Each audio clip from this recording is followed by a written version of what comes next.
Soyez les bienvenus dans la salle panoramique de l'École supérieure d'audit et de management, ESAM, la passion de l'excellence. Nous sommes ravis de vous accueillir aujourd'hui pour cette conférence spéciale sur un sujet qui nous rassemble et d'actualité. Un sujet qui nous concerne tous, l'utilisation des réseaux sociaux, les enjeux et les bonnes pratiques. À une époque où les réseaux sociaux font partie intégrante de nos vies, il est essentiel d'en comprendre les opportunités, mais aussi les risques, surtout pour les jeunes. Cette conférence a pour but d'ouvrir le dialogue et de fournir les clés pour un usage plus responsable et éclairé. Pour ce faire, nous avons un expert chevronné que je ne me hasarderai pas à vous présenter, une personne avec une voix plus autorisée le fera. Je vais vous dire tout simplement, merci d'abord à tous d'être là. Merci à tous et puis à nos élèves, nos charmants élèves. Et que dire de mes enfants, ils sont toujours les meilleurs. Et d'être là cet après-midi, nous sommes là pour pouvoir parler des sujets vraiment importants. Et qui d'autre que notre intervenant de ce soir pour pouvoir parler de ça. Les écoles ne doivent pas exister pour former. Mais nous, à l'ESAM ici, nous éduquons. Nous faisons d'abord de l'éducation et nous faisons la formation ensuite. Et justement, voilà un élément de formation, donc d'éducation. On éduque d'abord. Ce n'est pas simplement la compta, les maths, les ceci, les droits et tout, uniquement. Oui, c'est un élément essentiel, mais il faut former d'abord. Il ne faut pas avoir simplement la tête bien pleine, mais la tête bien faite. Parce que demain, tous ces jeunes-là doivent travailler. Ce sont eux qui doivent prendre notre relève. Et comment faire face aux défis s'ils n'ont pas été bien éduqués et bien formés. Donc voilà le travail que nous essayons de faire depuis des années. Et on continue. Les jeunes, ce sont des messages, toujours, vous verrez ici que nous parlons que des valeurs morales.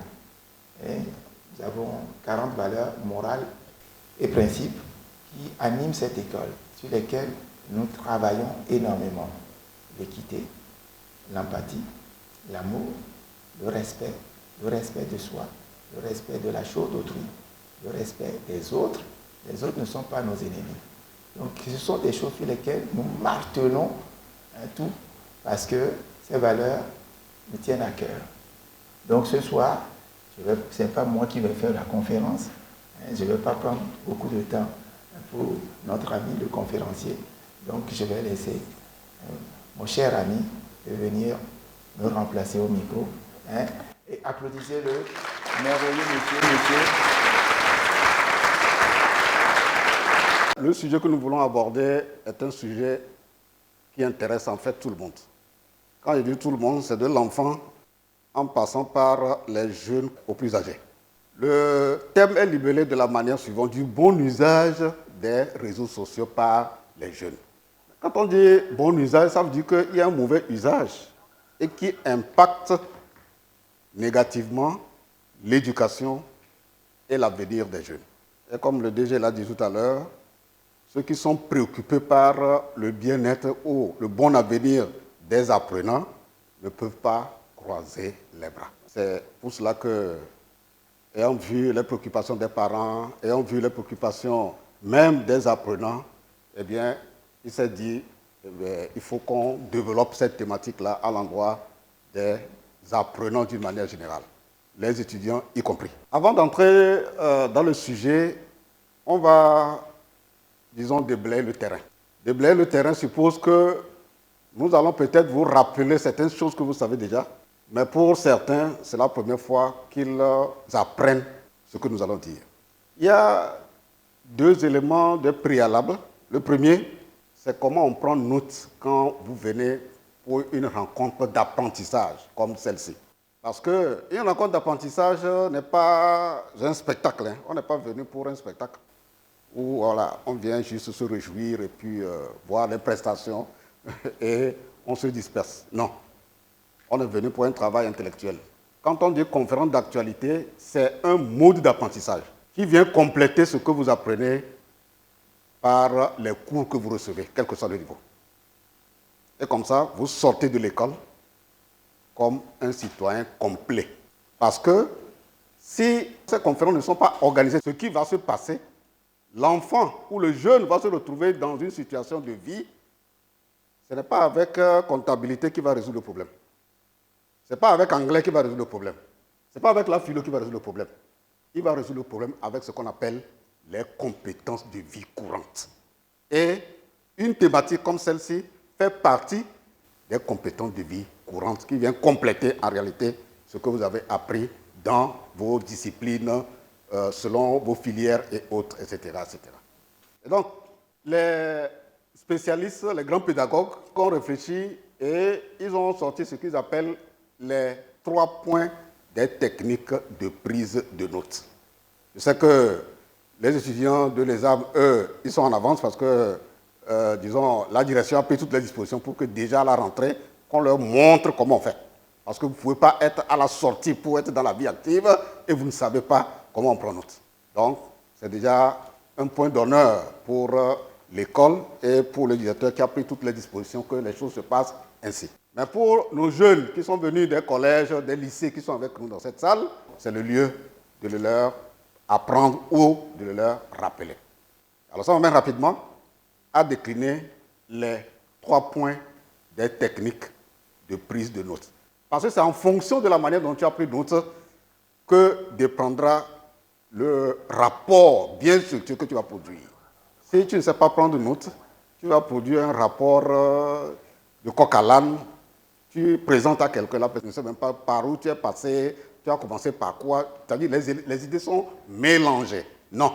Le premier point des techniques de prise de notes, c'est annoter. Annoter, c'est quoi?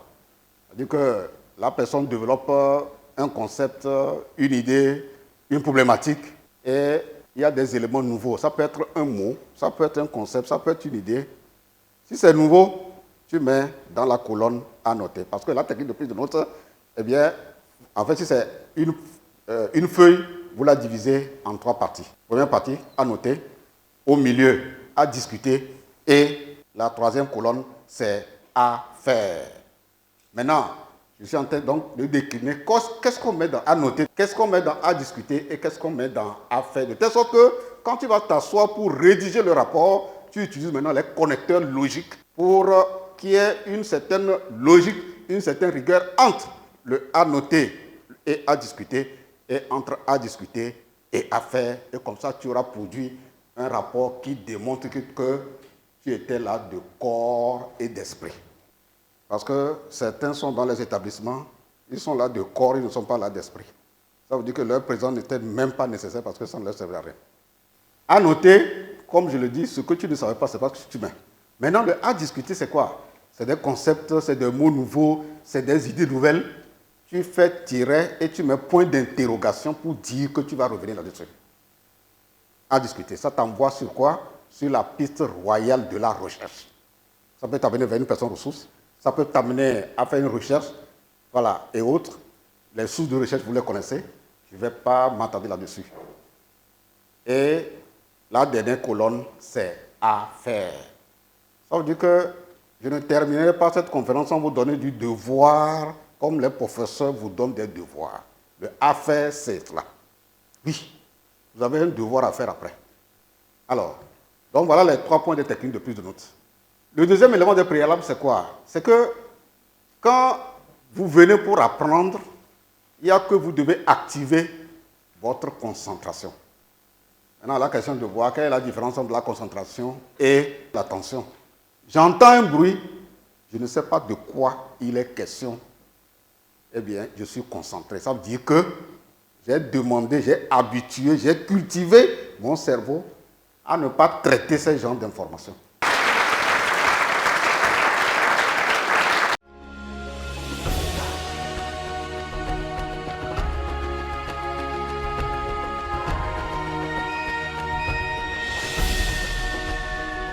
Nous allons parler de la communication, puisque le sujet que nous voulons aborder, c'est un sujet qui touche la communication. Mais quand on dit communication, c'est un terme qui a plusieurs sens. C'est pour ça qu'on parle d'un terme polysémique, comme vous le voyez projeté là. Tu peux me lire ça? Communication? Communication. Concept polysémique dont la finalité est de porter l'information, quelle que soit la forme qu'elle prend, d'un acteur A vers un acteur B. La communication est utilisée par les hommes et les autres êtres vivants relevant de la faune. Elle permet de véhiculer des informations transformationnelles et les informations dormantes. Très bien, merci. Alors, j'ai bien dit que le sujet que nous voulons aborder porte sur la communication. Il est important qu'on rappelle, quand on dit communication, où est-ce qu'on veut en venir? Comme vous le voyez là, la finalité, c'est ça qui nous intéresse. Porter l'information d'un point A à un point B. Et le dernier élément, qui est le plus important, qui est en lien avec ce que nous allons, développer, c'est que l'information prend plusieurs formes. Elle peut être en image, comme vous le savez, ça peut être en son et ça peut être en texte aussi. Mais ces informations, les spécialistes ont travaillé pour traiter et les classer aussi, pour qu'il n'y ait pas mélange. Il y a donc des informations transformationnelles et des informations dormantes. Ceci est en lien avec le sujet que nous sommes en train de développer, du bon usage des réseaux sociaux. On va en arriver tout à l'heure. C'est quoi les informations transformationnelles? C'est des informations qui permettent de promouvoir l'homme. Quand vous êtes en classe, c'est des informations que les professeurs sont en train de vous donner, matière par matière. C'est des informations qu'ils sont en train de vous donner. Et ces informations, comme c'est des informations utiles pour vous, c'est des informations transformationnelles. Tu peux nous lire ça? Les informations transformationnelles sont exploitées pour la promotion de l'homme, des idées, des produits, des résultats, des recherches, des inventions, de la créativité et de l'inventivité. En cela, les hommes communiquent pour informer, sensibiliser, convaincre, susciter l'adhésion, amener à se décider ou à s'engager. Donc, maintenant, c'est très clair ce qu'on appelle information transformationnelle. Ça veut dire que quand vous serez dans la société, vous saurez faire maintenant la distinction entre ce qu'on va appeler information transformationnelle et information dormante. Maintenant, les informations dormantes, c'est quoi? Lis-moi ça. Les informations dormantes. Les hommes communiquent pour se divertir et divertir les autres. Très bien. Quand je porte une information à ton endroit juste pour te faire rigoler, tu passes tout ton temps à rire. En quoi cela te promet en réalité? Supposons qu'un enseignant, quel que soit le niveau, il arrive, il ne fait que divertir ses élèves. Je ne sais pas quel est le profil de sortie de ces enfants. Ou quel sera le profil de sortie de ces enfants. Donc, voilà les informations dormantes. Maintenant, les impacts ou les implications des informations dormantes, on va voir ça tout à l'heure. Le thème, comme je l'ai dit, c'est impact négatif des réseaux sociaux sur l'éducation et sur l'avenir des enfants et des jeunes. Mais il y a un mot-clé qui touche la plupart assis devant moi ici. Jeune. Quand on dit jeune, non, il ne faut pas que les gens portent fièrement ce titre-là. Non. C'est comme nous sommes allés dans des écoles. On dit, comment vous appelez? Ils disent qu'ils s'appellent des élèves. Il dit, ok, d'accord, ça là, ça s'appelle un nom générique. On ne peut pas distinguer qui est vrai élève et faux élève. C'est-à-dire un élève par mérite et un élève par défaut. Qui sont ceux qui sont enclins à faire le mauvais usage des réseaux sociaux dont les impacts sont inimaginables à court, à moyen et à long terme sur leur vie? C'est des jeunes par défaut. C'est-à-dire ils ont un référentiel. On va décliner tout à l'heure le référentiel du jeune par mérite et le référentiel du jeune par défaut. Je suis plus que convaincu que tous ceux qui sont dans cette salle sont des jeunes par mérite. Parce que quand on va décliner tout à l'heure le référentiel, eh bien, je suis sûr que vous allez vous retrouver. Quand on dit référentiel, pour peut-être ceux qui sont au collège, vous prenez un professeur de comptabilité. Mais est-ce que quelqu'un peut se prévaloir d'un professeur de comptabilité si il n'a pas fait telle formation certifiée. Est-ce que quelqu'un peut se dire, je suis professeur de maths, si tu ne maîtrises pas la pédagogie d'enseignement des maths, la déontologie, en tout cas tout ce que les inspecteurs, pour ce qui concerne le primaire et le secondaire, 1 ou 2, ce qu'ils enseignent? Non. Et donc, c'est important de catégoriser les jeunes. Parce qu'il faut impérativement que vous vous regardiez dans le miroir à partir de cette séance-là, pour savoir qui vous êtes. Si vous savez qui vous êtes, il y a des actes que vous n'allez pas poser. Il y a que vous devez avoir des oreilles attentives aux conseils que vous donnent les enseignants, les parents et ceux qui sont les responsables des établissements qui veulent votre bien. Quand le DG a pris la parole tout à l'heure, il a dit pourquoi il a créé cette école. Le profil de sortie des enfants qui partent par ici, il a dit, il y en a qui sont des PDG dans telle société aux États-Unis, etc., etc., etc. Donc, c'est important que vous connaissiez la différence entre un jeune par mérite et un jeune par défaut. Voilà. Parce que là, quand nous sommes allés dans les établissements, on a dit aux élèves, vous voyez, c'est vrai, vous êtes tous élèves, hein, mais il y a plusieurs catégories d'élèves. Il y a plusieurs catégories. Il y a des élèves démoralisés, il y a des élèves oisifs et il y a des élèves avertis. Les démoralisés, c'est qui? C'est ceux-là qui se disent, oh, moi, dans notre famille, là, personne n'a même dépassé la 3e. Si moi, je suis en classe de seconde, mais je suis un universitaire. Donc, il n'a aucune vision, il n'a aucun rêve, il ne sait pas s'inspirer des modèles de réussite. Et finalement, c'est ce genre de profil de jeunes qui peut facilement tomber dans l'addiction aux réseaux sociaux avec les conséquences que nous allons décliner tout à l'heure. Maintenant, on prend les oisifs. Les oisifs, non, les parents ont mis le paquet. Hein. L'État a mis le paquet, ils sont à l'école, mais c'est la paresse qu'ils ont chargé sur leur tête. La paresse n'a qu'à faire le travail, ils vont réussir. Ça, c'est les oisifs, ça.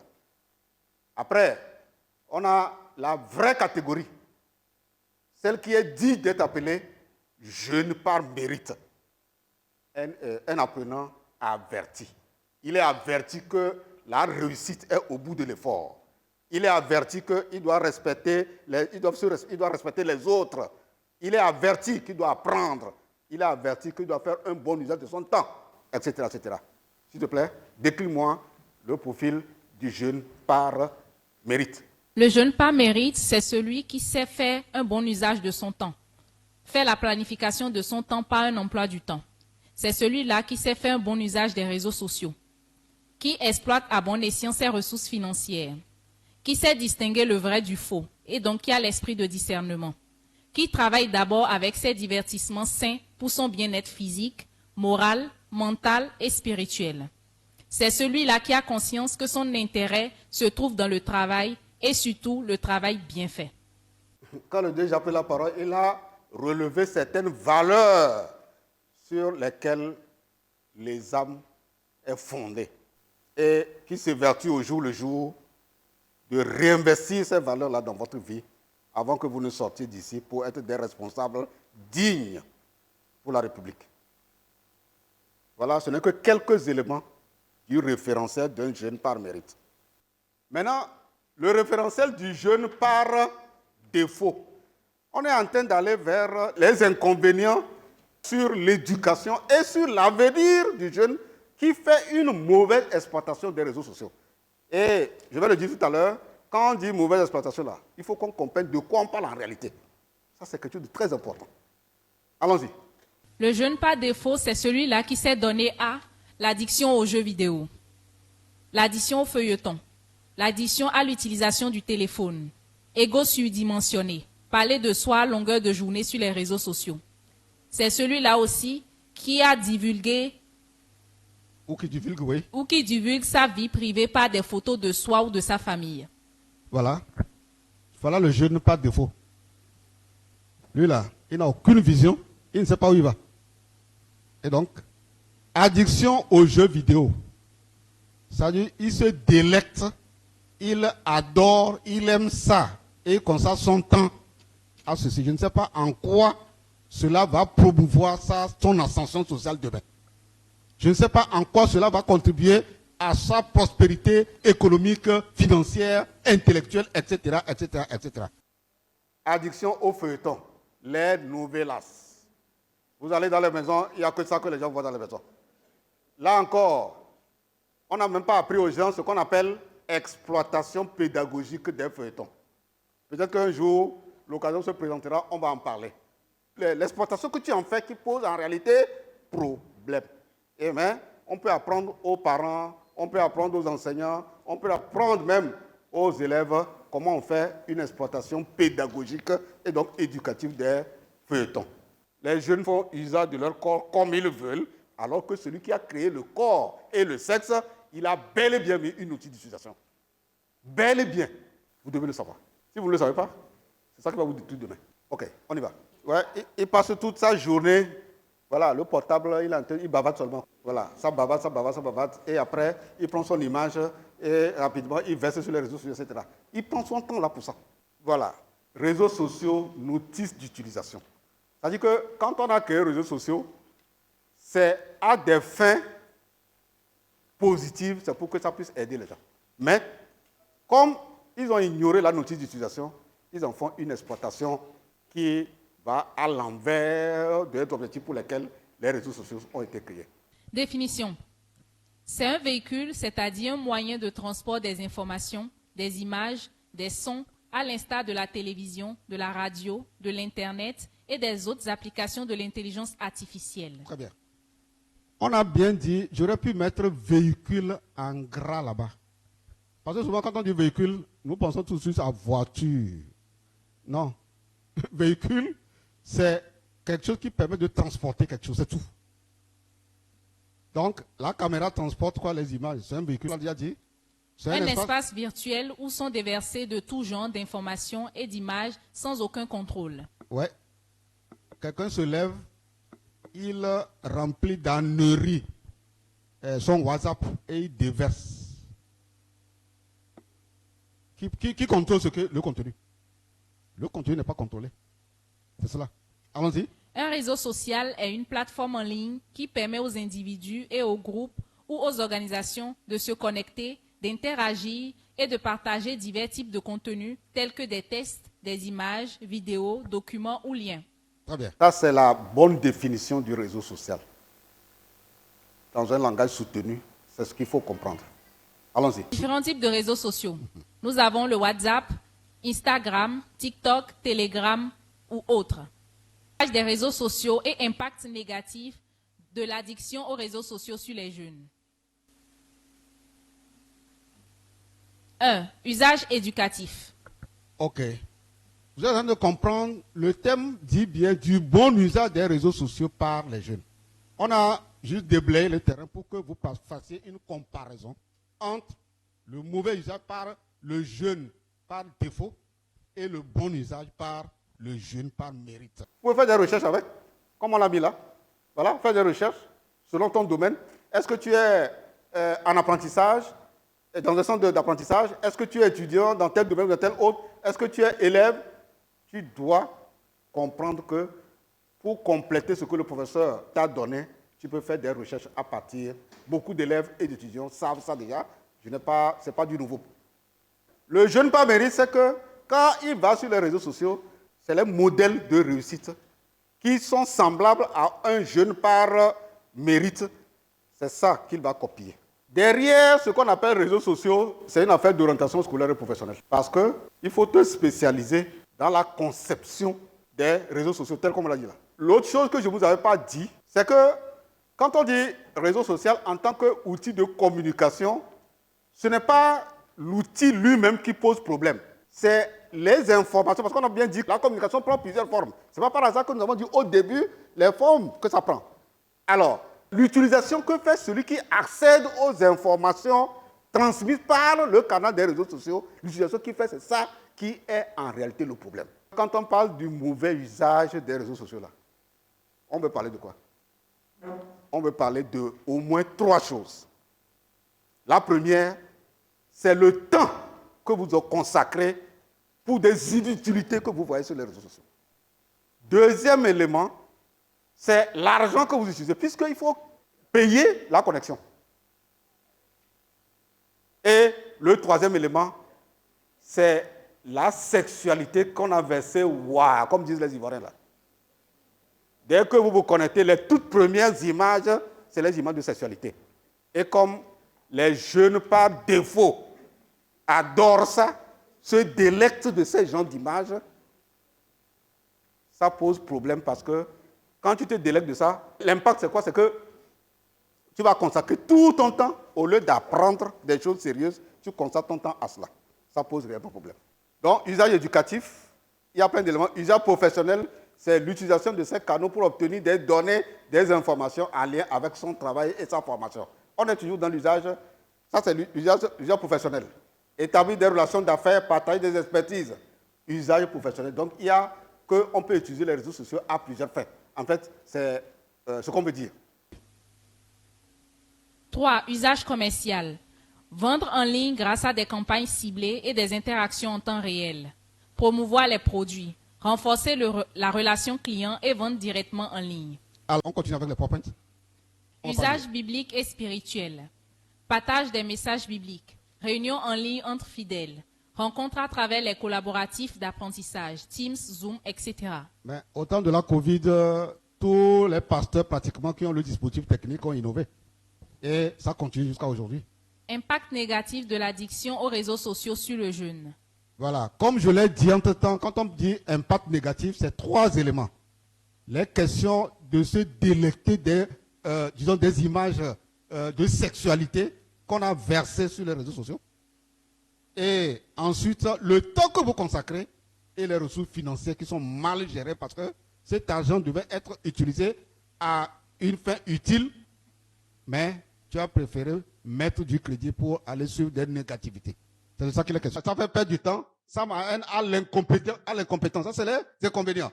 Incompétent parce que tu prends du temps pour ces inutilités-là. Tu ne peux plus apprendre.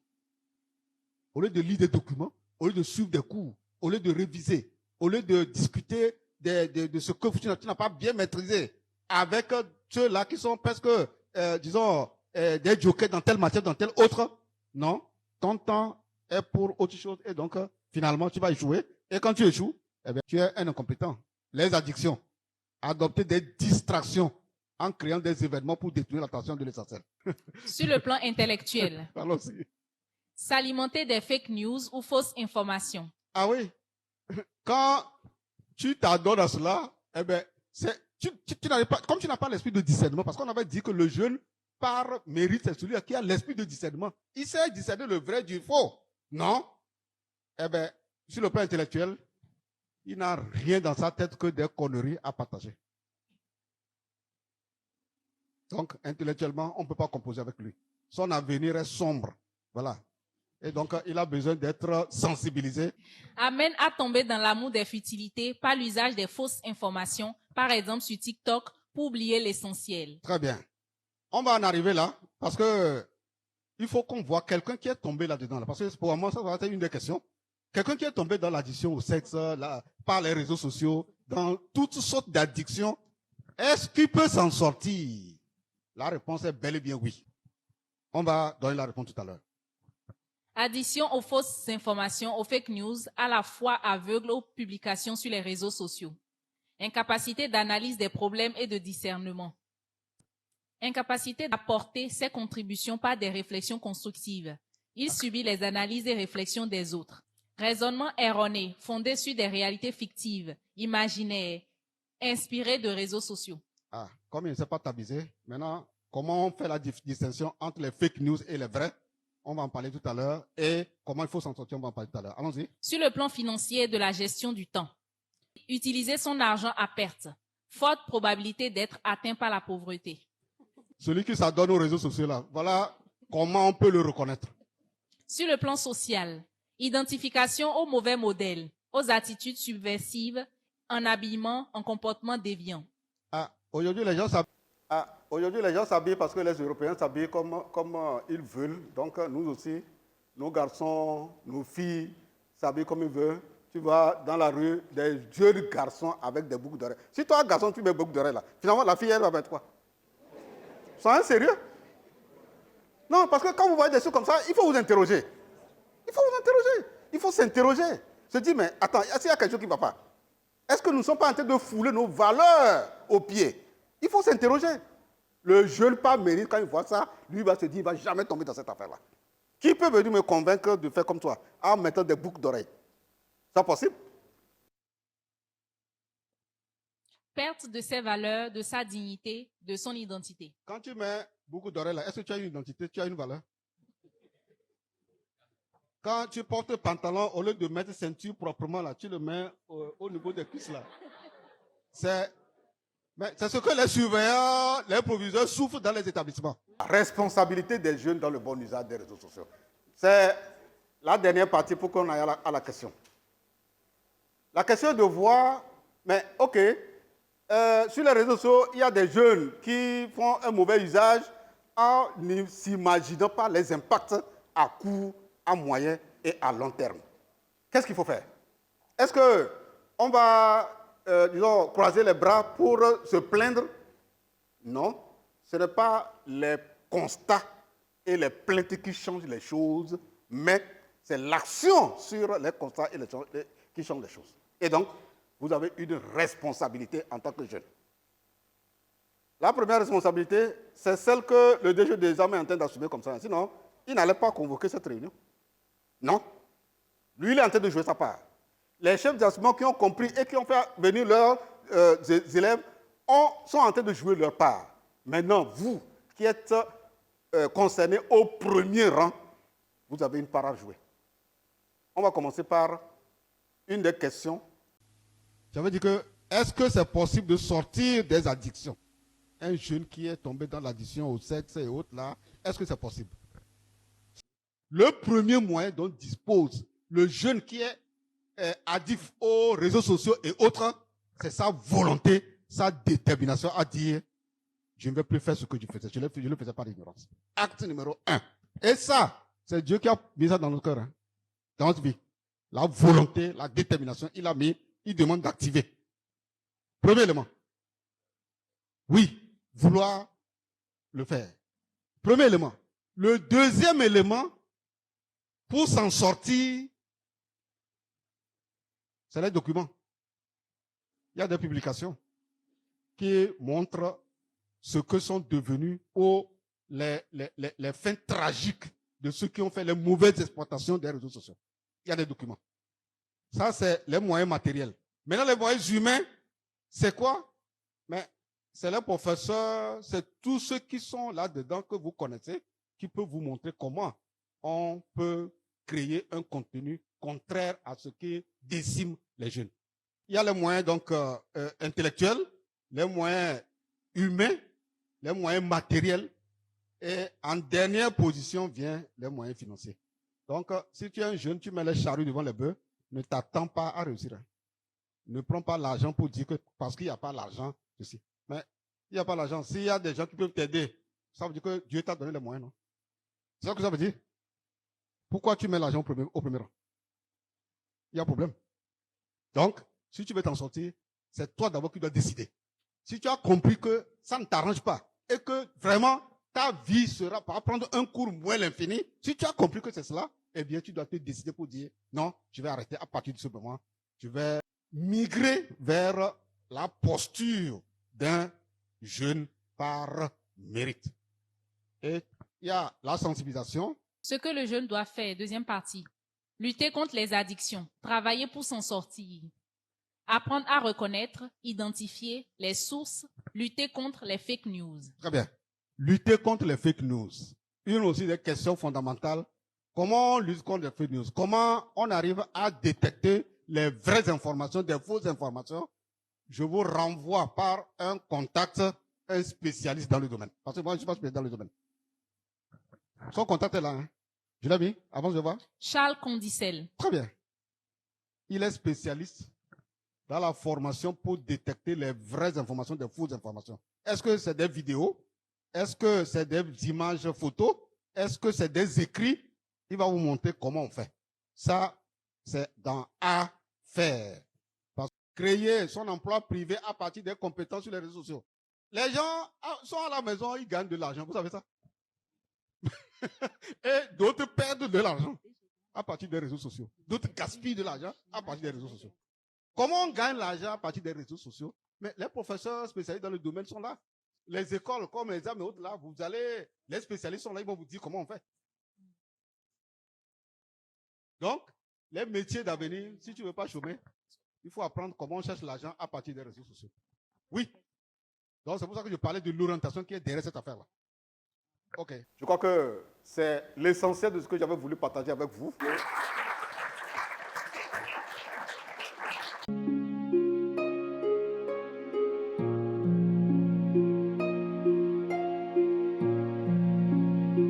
Bon, la question que vous voudrais poser à la fin de cette conférence est sur certaines utilisations des applications des réseaux sociaux pour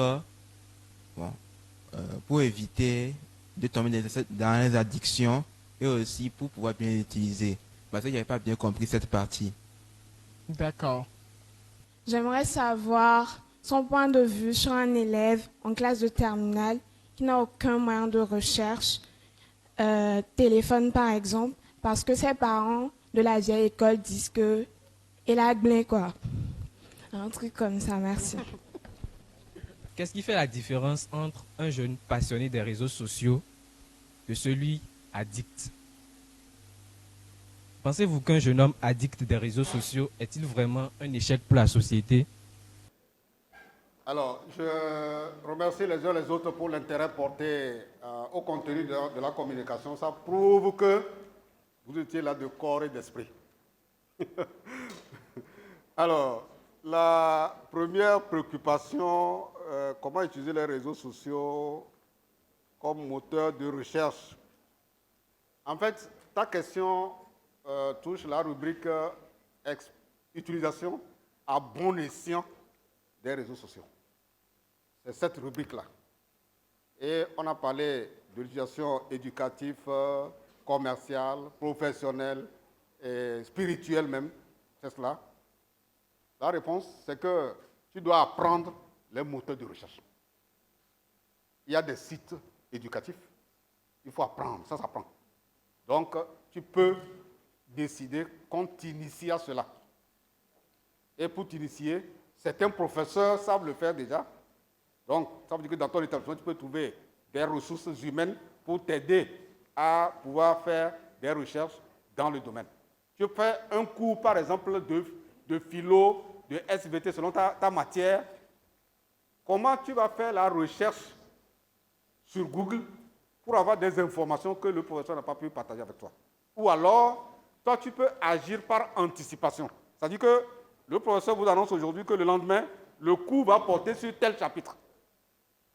Mais tu dois faire la recherche avant de venir au cours. Oui, tu fais la recherche, tu prépares tes questions rouges au professeur. Comme ça, si le professeur ne sait pas faire de la recherche, s'il fait du plagiat, s'il a reconduit des cours sans faire de recherche, là, vous saurez que ça, là, ce n'est pas un professeur par mérite. Ok, un élève qui n'a pas, disons, les terminaux, l'ordinateur, peut-être l'Android pour faire des recherches parce que le parent trouve que il a trop de blé. Les parents, certains ont raison. Oui, les parents qui savent et qui ont détecté que leurs enfants font un mauvais usage des réseaux sociaux, ils doivent se méfier. Ça, c'est normal. Maintenant, la balle est dans votre camp. Ok, je suis en face d'un tel parent. Comment je vais faire pour que la confiance renaisse entre mon parent et moi? Ça, c'est une responsabilité qui t'incombe. C'est de discuter avec les professeurs, de discuter avec de toute façon des connaissances pour dire non, je veux vraiment que mes parents me fassent confiance quant à l'usage ou le bon usage des réseaux sociaux. Ça, c'est un travail que tu dois faire. Un jeune passionné par les réseaux sociaux, est-ce qu'il y a à confondre avec le jeune qui est addict aux réseaux sociaux? Non, quand tu es passionné par les réseaux sociaux, nous avons bien dit que, en fait, ce n'est pas l'outil de communication réseau social, Instagram, WhatsApp, ce n'est pas lui qui pose problème. C'est les informations qui prennent la forme d'images, qui prennent la forme d'écrits, qui prennent la forme de vidéos. C'est ces informations, l'exploitation que tu fais de l'information, c'est ça qui pose problème. Quand on te voit du matin au soir avec ton portable, ce que tu regardes dedans, l'utilisation que tu fais ou ce que tu apprends à partir de ces informations, est-ce que ça te promeut? Est-ce que ça te permet de réussir dans tes études, etc. Est-ce que ça te permet d'en faire asseoir des valeurs pour faire de toi un enfant ou un jeune qui agisse par conscience du devoir et non par peur des sanctions? C'est ça l'équation à résoudre. Parce que si tu es un jeune qui agit par conscience du devoir et non par peur des sanctions, on n'a pas besoin de faire le gendarme derrière toi. Non. Et moi, je suis sûr que les élèves et les étudiants qui sont ici, c'est des jeunes qui savent, qui doivent agir, à qui les parents et l'administration de l'établissement est en train de les former pour qu'ils soient des jeunes qui agissent par conscience du devoir et non par peur des sanctions. Si un parent réussit cette équation, il a réussi l'éducation de l'enfant. Si l'enfant a compris et il s'inscrit dans cette logique, l'enfant aussi ou le jeune a compris que, en tout cas, l'avenir est prometteur pour lui. Sans cela, il y a problème.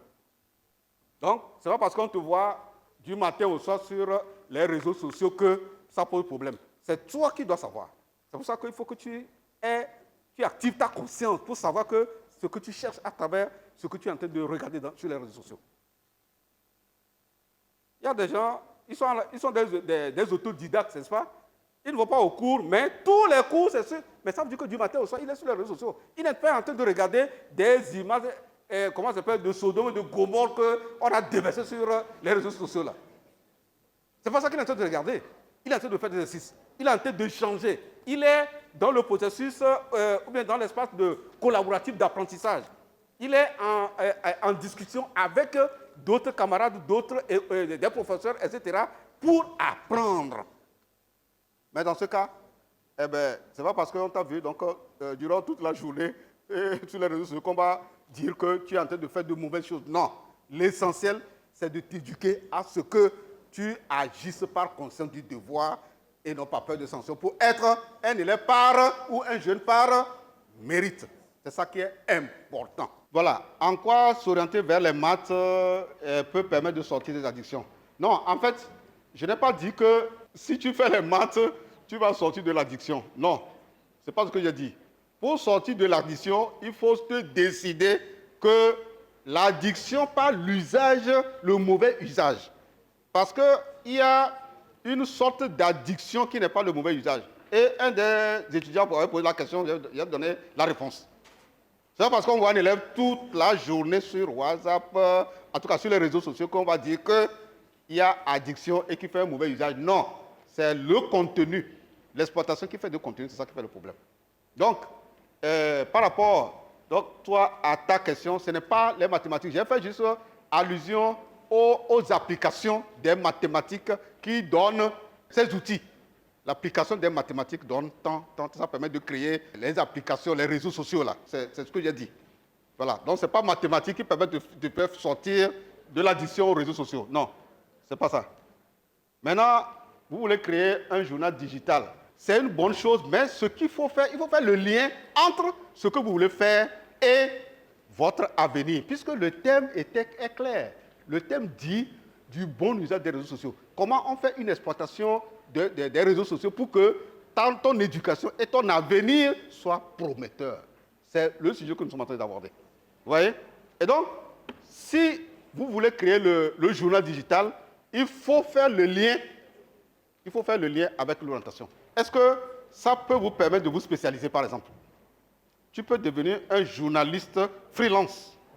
Oui, il y a des journalistes, leur spécialité, c'est le journal digital qu'eux, ils produisent. Maintenant, la question de voir, est-ce que ça me permet de gagner ma vie? Parce que si ce que tu crées, c'est juste pour la passion, s'il te plaît, fais ça comme activité secondaire, s'il te plaît. Tu as besoin d'avoir une voiture classe.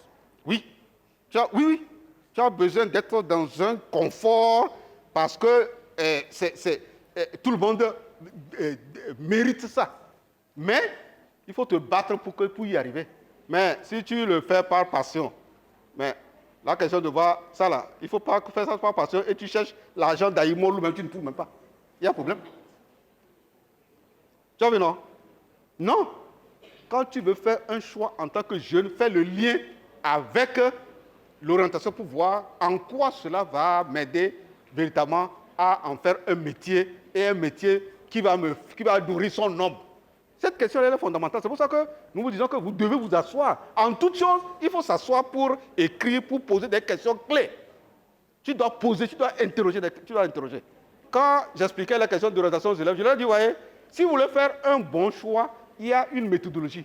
Il faut chercher les informations sur le métier que tu veux faire, comme tu veux faire le digital là. Maintenant, tu interroges les informations avant d'aller à la décision. Bon, si tu sautes les étapes, tu quittes la passion parce que tu as vu les gens faire, tu trouves que c'est bon, tu veux faire, et tu en fais un métier, tu n'as pas posé les questions. Donc, il y aura problème. Vous voyez? Donc, il faut toujours faire le lien. Très, très important. Les jeunes trouvent que leurs parents sont dépassés, que c'est eux qui sont à la mode. Vous êtes à la mode par rapport à quoi? Revenez à terre. Oui. C'est vrai, les réseaux sociaux ou les applications de l'informatique se sont invités, ou l'intelligence artificielle s'est invitée dans notre vie. Elle s'est invitée dans tous les secteurs, sans exception. Ça fait que les jeunes, ou en tout cas toute personne, ne peut plus s'en passer. Ça, c'est une réalité. Maintenant, il revient aux parents, eux aussi, d'apprendre comment discuter du bon usage simplement avec l'enfant, c'est tout. Parce qu'il y a un élève qui avait posé la question qui dira que les parents disent qu'il va tout au début blé. Non, le parent ne doit pas dire tout de suite que en permettant à son enfant d'utiliser les réseaux sociaux, il va devenir un enfant gâté. Non, ce n'est pas automatique. Ce n'est pas automatique. Donc, il est question que les parents écoutent ceux qui font la recherche-action sur cette question et leur apportent les approches de réponse. Nous sommes très ravis d'assister à cette conférence, surtout nous, apprenants scolaires, parce que le thème est très bien venu. L'utilisation des réseaux sociaux pour notre avenir. Vous savez, déjà cette conférence n'est qu'un avant-goût de ce que notre ministre de tutelle a organisé pour nous dans tous les établissements du Togo durant la semaine à venir, la semaine de détente. Je pense que vous êtes tous au courant. Vous êtes au courant, non? Donc, le thème qui est développé fait partie de l'un des thèmes. Les réseaux sociaux, l'éthique, leur importance et ce qu'il faut pour notre avenir, de même que les comportements citoyens à adopter et aussi le rôle des parents. Nous, comme éducateurs, seuls dans les institutions scolaires, nous sommes dépassés. Donc, il est temps pour que, ensemble, nous nous asseyions, parents, enseignants, personnel des écoles et vous, les élèves, nous nous asseyons pour penser de notre avenir, quoi faire pour que nous soyons des enfants, des élèves matures pour le développement de notre pays. Nous tenons à dire un grand merci à notre orateur. Nous, jeunes qui sommes ici, nous devons faire tout pour devenir des jeunes par mérite et non pas des jeunes par défaut. Je pense que ce sont des concepts, ce sont de nouveaux concepts que nous venons d'apprendre. Tout à l'heure, dans les préalables, il a parlé de comment noter des prises de notes, à noter, à discuter et à faire. J'espère que ces concepts, nous devons partir comme des ambassadeurs, aller les développer avec nos camarades, avec nos établissements pour notre avenir. Merci. Bien, chers invités, nous vous remercions d'être parmi nous ce soir et d'avoir honoré de votre présence cette invitation. Il y aura encore d'autres formations, d'autres conférences thématiques que nous faisons régulièrement. et on vous invitera.